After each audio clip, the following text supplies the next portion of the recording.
చూడండి, మీ బాబుకు పేరు పెట్టబోతున్నారు.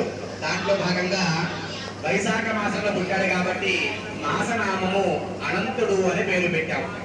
తర్వాత నక్షత్రనామం, శ్రవణ నక్షత్రంలో రెండో చరణంలో రెండో పాదంలో పుట్టాడు కాబట్టి ఆయనకి జితేంద్రుడు అని పేరు పెట్టాం.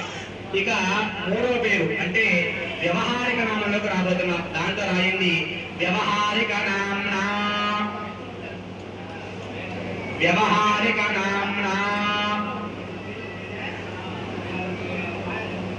మనం సాధారణంగా ఎంత అడ్వాంటేజ్ ఎంత అడ్వాన్స్ టెక్నాలజీలో ఉన్నా మనం దీంట్లోనే ముందు పేరు రాయాలి. కాబట్టి మీరు ఏమైతే పేరు అనుకున్నారో ఆ పేరు ముందుగా దాంట్లో రాయండి. మీ లిప్పులు ఏమి కదలకుండా దాంట్లో పేరు రాయండి.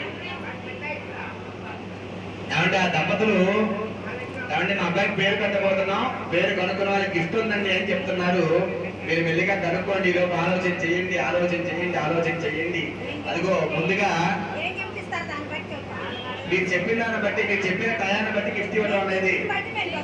ఓకే,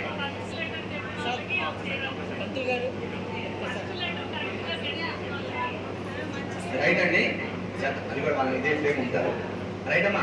వ్యవహారిక నామంలో భాగంగా మీరు ఏదైతే పేరు అనుకున్నారో అది అక్కడ పెట్టుకోండి. మీ ముందు అక్కడ పెట్టుకోండి.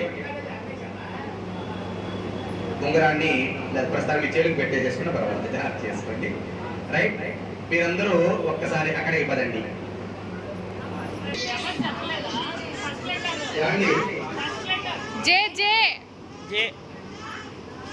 ఏమండి రైట్ అండి, పేరు ఓపెన్ చేస్తానండి. పేరు చూసిన అందరూ కూడా ఒకసారి గట్టిగా క్లాప్స్ కొడదామండి. పేరు ఓపెన్ అవ్వగానే రెడీ అండి.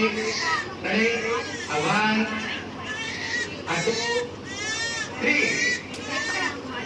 ఏం పేరు అబ్బాయి పేరు? ఏం పేరు మీ అబ్బాయి పేరు? విక్రమ్ శ్రీవత్స్. మొత్తం 3 సార్లు చెప్పాలండి, 2 సార్లు చెప్పాలి. ఇంకొకసారి అందరికీ వినిపించేది గట్టిగా చెప్తామండి. విక్రమ్ శ్రీవత్స్. కానీ వినిపించిన వాళ్ళు ఒకసారి గట్టిగా చెప్పట్లు పెట్టారండి. వినిపించిన వాళ్ళు గట్టిగా చెప్పట్లు. ఒక్కసారి మళ్ళీ ఇక్కడికి వచ్చేసేసేయండి. ఇలా మా అబ్బాయికి విక్రమ్ శ్రీవత్సవ్ అని పేరు పెట్టారు. వ్యవహారిక నామం. ఇందాక చెప్పిన పేర్లన్నీ ఏమిటండి? మాసనామము, నక్షత్రనామము అవన్నీ పూర్తి చేసాం. వ్యవహారిక నామం అందరం పిలవడానికి రేపు నుంచి వాళ్ళ అబ్బాయిని ఏమని పిలవాలయ్యా అంటే అదిగో వాళ్ళు పెట్టినటువంటి పేరు విక్రమ్ శ్రీవత్స్.